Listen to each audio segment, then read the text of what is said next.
بسم اللہ الرحمن الرحیم۔ طاہرہ ہے نام میرا، مشکل ہے کام میرا، دیکھتی آنکھوں سنتے کانوں کو سلام میرا۔ ام المؤمنین حضرت ام سلمہ رضی اللہ تعالی عنہا حضور اقدس صلی اللہ علیہ وسلم سے پہلے حضرت ابو سلمہ رضی اللہ تعالی عنہ صحابی کے نکاح میں تھیں۔ دونوں میں بہت ہی زیادہ محبت اور تعلق تھا، جس کا اندازہ اس قصے سے ہوتا ہے کہ ایک مرتبہ ام سلمہ رضی اللہ تعالی عنہا نے ابو سلمہ رضی اللہ تعالی عنہ سے کہا، میں نے یہ سنا ہے کہ اگر مرد اور عورت دونوں جنتی ہوں اور عورت مرد کے بعد کسی سے نکاح نہ کرے تو وہ عورت جنت میں اسی مرد کو ملے گی، اسی طرح اگر مرد دوسری عورت سے نکاح نہ کرے تو وہی عورت اس کو ملے گی۔ اس لیے لاؤ ہم اور تم دونوں عہد کر لیں کہ ہم میں سے جو پہلے مر جائے وہ دوسرا نکاح نہ کرے۔ ابو سلمہ نے کہا کہ تم میرا کہنا مان لو گی؟ ام سلمہ رضی اللہ تعالیٰ عنہ نے کہا کہ میں تو اسی واسطے سے مشورہ کر رہی ہوں کہ تمہارا کہنا مانو۔ ابو سلمہ نے کہا کہ تم میرے بعد نکاح کر لینا۔ پھر دعا کی کہ یا اللہ میرے بعد ام سلمہ کو مجھ سے بہتر خاوند عطا فرما، جو نہ اس کو رنج پہنچائے اور نہ تکلیف دے۔ ابتدائی اسلام میں دونوں میاں بیوی نے حبشہ کی ہجرت ساتھ ہی کی، اس کے بعد وہاں سے واپسی پر مدینہ طیبہ کی ہجرت کی۔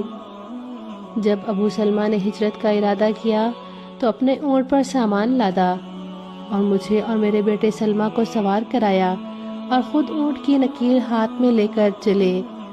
میرے میکے کے لوگوں بنو مغیرہ نے دیکھ لیا۔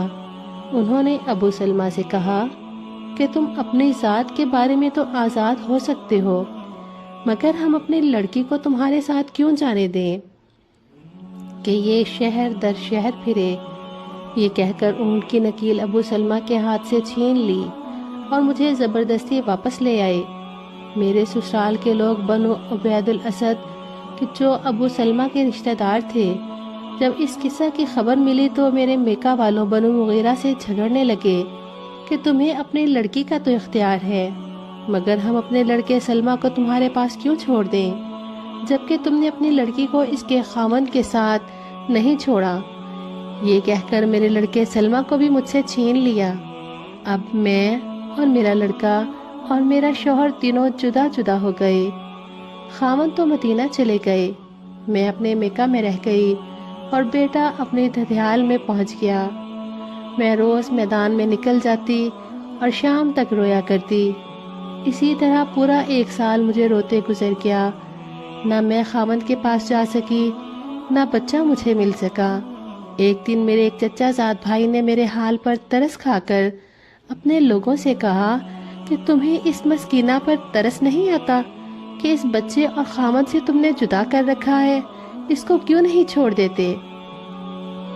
غرض میرے چچا زاد بھائی نے یہ کہہ کر اس بات پر سب کو راضی کر لیا۔ انہوں نے مجھے اجازت دے دی کہ تو اپنے خاوند کے پاس جانا چاہتی ہے تو چلی جا۔ یہ دیکھ کر بنو عبد الاسد نے بھی لڑکا دے دیا۔ میں نے ایک اونٹ تیار کیا اور بچہ گود میں لیا اور اونٹ پر تنہا سوار ہو کر مدینہ کو چل دی۔ 3-4 میل چلی تھی کہ تنعیم میں عثمان بن طلحہ مجھے ملے۔ مجھ سے پوچھا کہ اکیلی کہاں جا رہی ہو؟ میں نے کہا کہ اپنے خاوند کے پاس مدینہ جا رہی ہوں۔ انہوں نے کہا کہ تمہارے ساتھ کوئی نہیں ہے؟ میں نے کہا اللہ کی ذات کے سوا کوئی نہیں ہے۔ انہوں نے میرے اونٹ کی نکیل پکڑی اور آگے آگے چل دیے۔ خدا پاک کی قسم مجھے عثمان سے زیادہ شریف آدمی کوئی نہیں ملا۔ جب اترنے کا وقت ہوتا وہ میرے اونٹ کو بٹھا کر خود علیحدہ درخت کی آڑ میں ہو جاتے، میں اتر جاتی، اور جب سوار ہونے کا وقت ہوتا اونٹ کو سامان وغیرہ لاد کر میرے قریب بٹھا دیتے، میں اس پر سوار ہو جاتی اور وہ آ کر اس کی نکیل پکڑ کر آگے آگے چلنے لگتے۔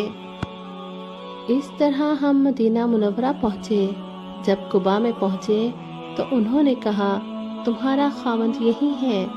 اس وقت تک ابو سلمہ قباء ہی میں مقیم تھے۔ عثمان مجھے وہاں پہنچا کر خود مکہ مکرمہ واپس ہو گئے۔